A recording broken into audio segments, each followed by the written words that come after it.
ಬಂದರ ಜಾಗ್ರತೆ. ಯಾಕೆ ಮಾವ? ಯಾಕೆ ಮಾವ? ಯಾಕೆ ಮಾವ?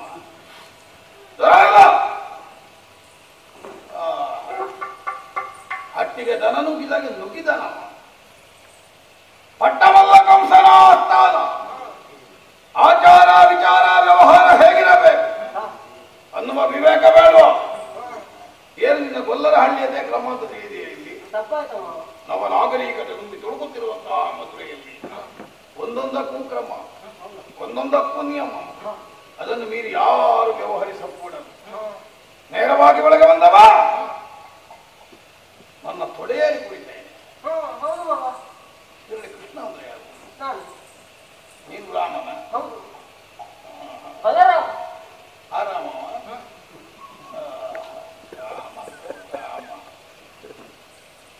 ಹೌದೇನೋ?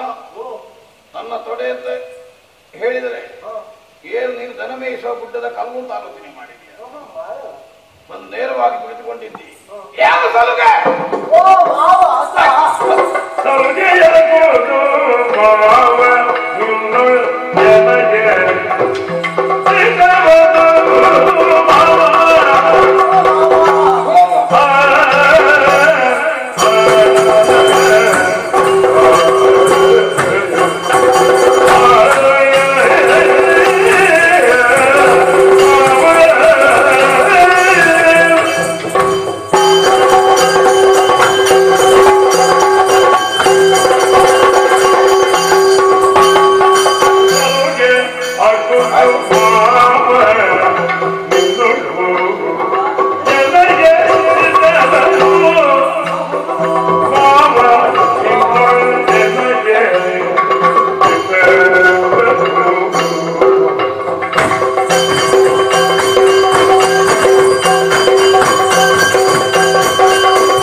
ಬಂಧುವಂತೆ ಉಂಟ ಬಾಂಧವ್ಯ ಆಡಿಕೊಳ್ಳುವುದಕ್ಕಲ್ಲ, ಆಚರಣೆಯಲ್ಲಿದೆ. ತಪ್ಪಾಯ್ತಾ? ಅದು ಸರಿ ಮಾಡಿದ್ದೆ ಯಾವಾಗ ನೀನು? ತಪ್ಪಾಯ್ತ ಕೆಲಸ ತಪ್ಪಾಗಿದೆ ಮಾಡಿ ಪಿಷ್ಟನಿಗೆ ಅದೇ ಬೇರೆದನ್ನು ಮಾಡಲಿಲ್ಲ ನೀವು. ಮಾವ ಅಳಿಯೋ ನಮ್ಮ ಸಂಬಂಧಕ್ಕೆ ಹುಳಿ ಹಿಡುವ ಕೆಲಸ ಮಾಡಿದವ ಈಗ ಅಳಿಯ ಅಂತ ಎಲ್ಲಿ ಹೊಲಿ ಹಾಳಾಗಿ ಹೋಗಿ ನಂದ ಗೋಕುಲದಲ್ಲಿದ್ದಾರೆ. ತಿನ್ನುವುದಕ್ಕೇನಿಲ್ಲ, ಬಡತನದ ಹಳ್ಳಿ, ಬೆಳೆಯಬೇಕಾದ ಮಕ್ಕಳು ಇಳವೇಲಿ ಹೊತ್ತೊತ್ತಿಗೆ ಹೊಟ್ಟೆಗಿಲ್ಲದೆ ನಾಳೆಗೆ ಸುಟ್ಟು ಕರಕಲಾಗುವುದು ಬೇಡ. ನಮಗೆ ನಷ್ಟ ಆದ್ರೂ ಆಗಿ ನಾವು ನಷ್ಟಕ್ಕೆ ಹುಟ್ಟಿದವರು, ದೊಡ್ಡ ವಿಷಯ ಅಲ್ಲ. ಆದ್ರೆ ಮಕ್ಕಳು ತಿಂದು ಅಲ್ಲ ಮಾತು ಕೇಳಿದ್ದ ಕಳುಹಿಸಿಕೊಟ್ಟಿದ್ದೆ ನಿಮಗೆ ಮೊಲೆ ಓಡಿಸುವುದಕ್ಕಾಗಿ. ಪೂತನಿ ಆಹಾ ಮುಗುದೇ ಪೂತನಿ, ಕಾಣ್ಲಿಕ್ಕೆ ಸ್ವಲ್ಪ ದಪ್ಪ ಕಪ್ಪು ಇರಬಹುದು, ಆದ್ರೆ ಮನಸ್ಸು ಮಾತ್ರ ವಿಶಾಲವಾದ ಬಯಲ್ನ ಹಾಗೆ.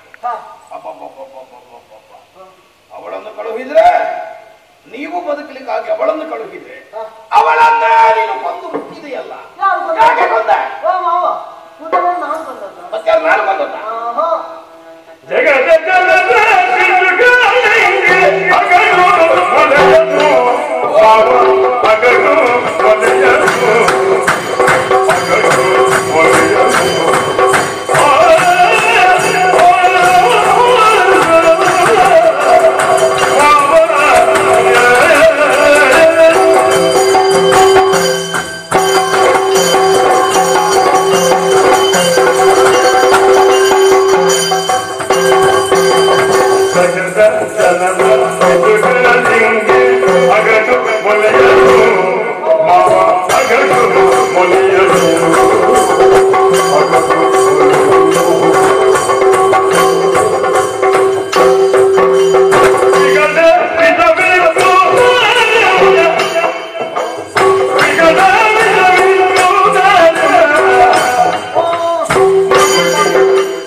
ಎಲ್ಲಾ ಮಕ್ಕಳಿಗೆ ಹಾಲನ್ನು ಉಣ್ಣಿಸಿದ ಬಳಿಕ ಮೊಲೆ ಉಳಿಸಿದ್ದಲ್ವೋ? ಹೌದು. ಮೊಲೆ ಹಾಲಿಗೆ ವಿಷ ಸೇರಿಸಬೇಕು. ಅದು ಗೊತ್ತಿಲ್ಲ ಮಾವ. ಅದು ಗೊತ್ತಿಲ್ಲ ಹೇಳ್ತಾನೆ. ಮತ್ತೆ ವಿಷದ ಹಾಲು ಅಂತ ಹೇಳಿ ಗೊತ್ತಲ್ಲ ನನಗೆ. ನಮ್ಮ ನಂದಗೋಕುಲಕ್ಕೆ ಬಂದಿದ್ದಾಳೆ ಮಾವ. ಬಂದಂತಹ ಅವಳು ನನಗೂ ಹಾಲನ್ನು ಉಣಿಸಿದ್ದಳು. ಆದುದರಿಂದಲೇ ಹಾಲಿನಲ್ಲಿ ವಿಷ ಇದೆ ಅನ್ನುವುದು ನನಗೆ ಸ್ಪಷ್ಟವಾದ. ಹಾಗಿದ್ರೆ ಒಂದು ಪ್ರಶ್ನೆ ಈಗ. ಈಗ ವಿಷವೇ ಹೌದಾದ್ರೆ ಏನು ನಿನಗೆ ನೀನು ನಂಜುಂಡೇಶ್ವರನ ಅಲ್ಲ, ಮತ್ತೆ ನಿನಗೆ ವಿಷ ತಾಗಬೇಡ್ವಾ? ತಾಗಬೇಕು. ಯಾಕೆ ತಾಗಲಿಲ್ಲ? ಕಾರಣ ಉಂಟು. ನಿನಗೆ ಯಾಕೆ ವಿಷ ತಾಗಲಿಲ್ಲ? ನಾನು ಕೇಳ್ತೇನೆ, ನೀನು ಯಾಕೆ ಸಾಯಲಿಲ್ಲ? ಮಾವ, ನಾನು ಸಾಯುವುದಕ್ಕೆ ನಾನು ಹಾಲನ್ನು ಮಾತ್ರ ಕುಡಿದದ್ದು. ಮತ್ತೆ ಅವರೆಲ್ಲ ಮಾಡಿದ್ದಾರೆ? ವಿಷವನ್ನು ಬೇರೆ ಏನಾದ್ರು ತಿಂದಿದ್ದಾರಾ? ಅದು ಗೊತ್ತಿಲ್ಲ ಮಾವ. ಅವರು ಯಾವ ರೀತಿಯಲ್ಲಿ ಕುಡಿದಿದ್ದಾರೆ ಅನ್ನೋದು ನನಗೆ ಗೊತ್ತಿಲ್ಲ. ಮತ್ತೆ ಆದ್ರೆ ನನಗೆ ಕಹಿಯಾಗಿ ಕಂಡಿತು. ಆ ಕಹಿಯಾದನ್ನು ಕಡೆಬಾಯಿಂದ ಬಿಟ್ಟಿದ್ದೇನೆ. ಸಿಹಿಯಾದಂತಹ ಹಾಲನ್ನು ಮಾತ್ರ ಉಂಟವನಿದ್ದೇನೆ. ಅಬ್ಬಬ್ಬ, ಯಾರು ಹೆತ್ತ ಮಗನೋ ಏನು? ಆದ್ರೂ ತಾನು ಹೆತ್ತ ಮಗುವಿನ ಹಾಗೆ ನಿನಗೆ ಬಂದು ಎದೆಯ ಹಾಲಿನ ಅಮೃತವನ್ನು ಕೊಟ್ಟರೆ ಹಾಲು ಕುಡಿದು ನೀನು ಕಾಲಿನ ವಿಷವನ್ನೇ ಕಡೆಬಾಯಿಂದ ಮಾತ್ರ. ಹೌದು, ಕಡಿವಾಯಿಂದಾದ್ರೂ ನೀನು ಹಾಲು ಕುಡಿದಕ್ಕೆ ಪ್ರತಿಯಾಗಿ ನೀನು ಕಾಲಿದ್ದು ವಿಷಯವೇ ಅಲ್ವಾ? ಅದೇ ಒಳ್ಳೆಯವರಿಗೆ ಕಾಲ ಅಲ್ವ ಇನ್ನು. ಹಾಗಾಗಿ ಮಾವ, ನಾನು ಹಾಲನ್ನು ಮಾತ್ರ ಹೀರಿದ್ದಲ್ವ. ಸ್ವಲ್ಪ ಹೊತ್ತು ನೋಡ್ತೇನೆ, ಅವಳು ಬೆಳಗ್ಗೆ ನೋಡಿದ್ದಾಳೆ ಮಾವ. ಅವಳೆ ಕೂತಾನೆ. ಹೌದಾ? ಮಗುಚಿಲ್ಲ? ಹೌದು. ನಿನಗೆ ಮಗುಚಿ ಬಂದದ್ದ ಕೊಂದು ಮಗುಚಿಲ್ಲ? ಅಲ್ಲ, ಮಗುಚಿದ್ಲು, ಮೇಲೆ ಬಿದ್ದದ್ದು ನಾನು. ನೀನ ಮೇಲೆ ಮಗುಚಿದ್ದವರ ಮೇಲೆ ಬಿಡುದು? ಹಾಲು ಕುಡಿತಾ ಇದ್ದೆ ಅಲ್ವಾ, ಒಟ್ಟಿಗೆ ನಾನು ಮೇಲೆ ಬಿದ್ದದ್ದು ಅಷ್ಟೇ. ಈಗ ಬೀಳುವಾಗ ನಿನ್ನ ಅಡಿಗೆ ಬಿಡುವುದಲ್ಲ, ನಿನ್ನ ಮೇಲೆ ಬಿದ್ದದ್ದು? ಇಲ್ಲ, ಅವಳು ಬೆನ್ನಿ ಅವಳು ಮಗುಚಿ ಬಿದ್ದು. ಅಲ್ಲ, ಅವಳು ಮಗುಚಿ ಬಿದ್ದದಲ್ವ? ಹೌದು, ಅವಳು ಮಗುಚಿ ಬಿದ್ದು. ಹಾಗೆ ಕವಚಿ ಬಿದ್ದು. ನೀನು ಕವಚಿ ಬಿದ್ದೆ ಅಂತ ಮಗುಚಿ ಕವಚಿ ಅವಳನ್ನು ಮುಗಿಸಿದೆ ಅಂತ. ಹೌದು, ಅದು ನಾನು ಬಂದದ್ದಲ್ಲ ಮಾವ. ಅವಳಾಗಿ ಸತ್ತು ಬಂದದ್ದಲ್ಲ. ಅದು ನನ್ನ ತಪ್ಪೇನದ್ದು? ಅಲ್ಲ, ನಿನ್ನ ತಪ್ಪಿಲ್ಲಪ್ಪ. ನಿನ್ನ ತಪ್ಪು ನಿನ್ನನ್ನು ಬದುಕಲಿಕ್ಕೆ ಬಿಟ್ಟದ್ದಿಲ್ಲ. ಮತ್ತೆ ಮುದನೆಯನ್ನು ಮುಂದಕ್ಕೆ ತಪ್ಪಿಲ್ಲ ನಿನ್ನ. ಹೋಗ್ಲಿ ದೊಡ್ಡ ವಿಷಯ ಅಲ್ಲ. ನಮ್ಮ ಹತ್ರ ಅದೊಂದೇ ಅಲ್ಲ ಇದು. ಅಂತದ್ದು 1000 ಉಂಟು. ಹೌದಾ? ಬೇಕಾ? ಹೌದಾ ಕಳ್ತ? ವಿಷಯ ಉಂಟು ಅಂದದ್ದು. ಹಾಗೆ ನೀವು ಆಟವಾಡುವುದಕ್ಕಾಗಿ ಆಡುವ ವೇಳೆಗೆ ಒಂದು ಬಂಡಿಯನ್ನು ಕಳುಹಿಸಿದ್ದೆ. ಚದುರ ಶಕಟ ಏನು ಮಾಡಿದೆ? ಓ, ಹೊಸ ಬಂಡಿ ಬಂದಿತ್ತು ಮಾವ. ಬಂಡಿಯನ್ನು ಏರಬೇಕು ಅನ್ನುವಂತಹ ಅವಸರದಲ್ಲಿ ಎಡಗಾಲ ಬಿಟ್ಟಿದ್ದೇನಷ್ಟೇ. ಬಂಡಿ ಬುಡಿ ಬುಡಿ ಮಾವ.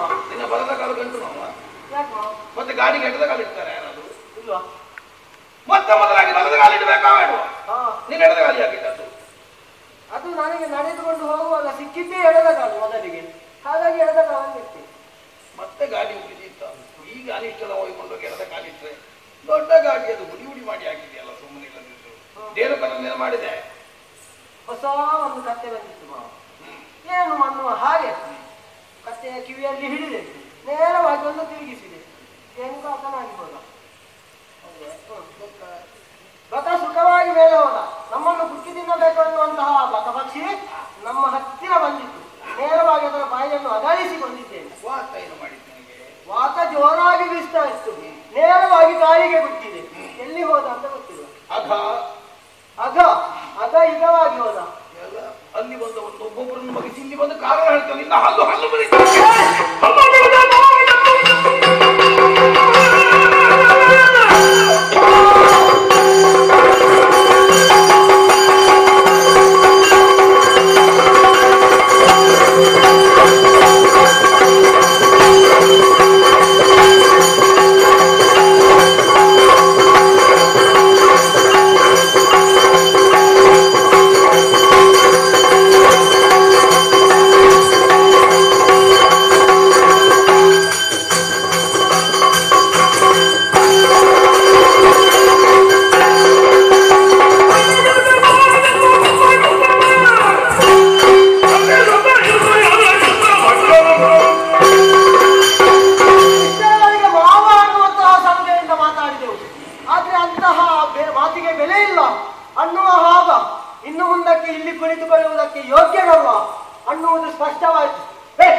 ಸ್ಥಿರವಾಗಿರಬೇಕು ಅನ್ನುವ ಉದ್ದೇಶದಿಂದ ನಮ್ಮಜ್ಜ ಉಗ್ರಸೇನ ಮಹಾಭೂತ್ಪತಿಗಳಿಗೆ ಹೇಳಿದ ಹಾಗಾಯಿತು. ಹಾಗೆಂದು ಇಲ್ಲಿಗೆ ಬಂದಾಗ ಒಂದು ಮಾತನ್ನು ಅಕ್ರೂರರಲ್ಲಿ ಹೇಳಿದವನಿದ್ದೇನೆ. ಸಮಸ್ತ ಯಾದವರನ್ನೆಲ್ಲ ಬಂಧನದಿಂದ ಬಿಡಿಸಿದ ಬಳಿಕ ನಿಮ್ಮೆಲ್ಲರನ್ನು ಸಂದರ್ಶನಗೈಯುವುದಕ್ಕಿದ್ದೇನೆ. ಹಾಗೆಂದು ತಡ ಮಾಡುವುದಲ್ಲ, ಎಲ್ಲರೂ ನಮ್ಮ ನಿರೀಕ್ಷೆಯಲ್ಲಿದ್ದಾರೆ. ಮುಂದುವರಿಯುವ